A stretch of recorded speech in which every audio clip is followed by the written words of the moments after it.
Guys will never admit this. Before I share with you what guys will never admit, let me set the stage. Let me tell you a little story. A few years ago, my wife and I were staying at this rural farm, and it was a weekend filled with laughter. And Saturday morning rolled around. We had a nice, enjoyable breakfast together, and we started talking about a few things, and we started to disagree on something, and I really don't remember what we disagreed about, but all I can remember is what happened after this. So I started to prove my point over and over to my wife that I was right and that she was wrong, and she just sat there calm, collected, cool and comfortable while I was getting boiled. My temper was starting to flare up and I was really getting upset. So before I said anything that I regretted or would later resent, I went outside and I stood on the front deck of this beautiful house and I looked out. It's important to note that there is not one tree within 100 yards of this house because we're on top of this hill. But as I stood there, taking a big deep breath, this little white dove appeared on the porch railing just 5 feet away from me. And I'll never forget this sign from God, because I knew what it was. I knew it was the Holy Spirit coming to tell me what to do, coming to tell me that I should apologize to my wife, tell her that I was wrong and that I was sorry. And I know this is tough to do. Many people cannot do this because we have so much pride in our lives. We always want to prove that we are right and the other person is wrong. So I went back inside the house. I said, "I'm sorry. Honey, please forgive me. I was wrong and you were right." And right then and there, our morning was saved. The rest of our day was saved. We had an enjoyable day together, but it took this little white dove landing on the porch rail to tell me and show me what to do.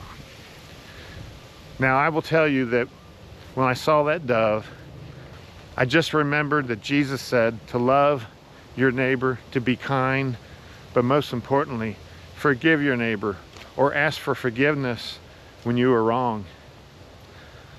And this was hard for me to do that day, but it literally saved my day and the rest of my weekend. My wife and I enjoyed the peace and comfort of each other rather than being upset and disagreeing with each other. So I thank God and I thank the Holy Spirit and that little dove for coming into my life that day.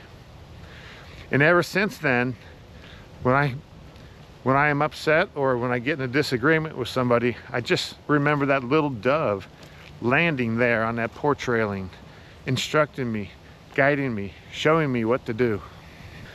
So why did this bird have to be a dove? Why not an eagle or a blue jay, a robin, or a cardinal? It's very simple. The dove represents peace, gentleness. The dove is a very quiet bird, and the dove represents the Holy Spirit. And if you allow this dove to appear in your life, it will guide you and show you the way to peace in all your relationships. And this little dove just doesn't rush into our lives in the middle of noise and chaos. It takes being outdoors in nature. It takes quiet time, meditation, and prayer to have this dove come into your life and show you the ways of the Holy Spirit. So if you have a spouse or a friend who said some hurtful things toward you, or maybe somebody's abandoned you or neglected you and you feel betrayed, just remember, the dove can appear in your life. You can forgive them. You can restore peace and harmony back into your relationship. I know it's not easy. We all struggle with this. But if you spend time in prayer, asking the Holy Spirit and the teachings of Jesus to come into your life, He will show you mercy, forgiveness, and restore love and kindness back into your life. And just remember, don't lose hope. Forgiveness always begins with you. You don't have to wait for the other person. You can be the bigger person and take the first step toward forgiveness. Thank you for joining me on The Outdoor Catholic. If this reflection inspired you or gave you hope, please like, share, and subscribe, and I'll see you on the next episode of The Outdoor Catholic.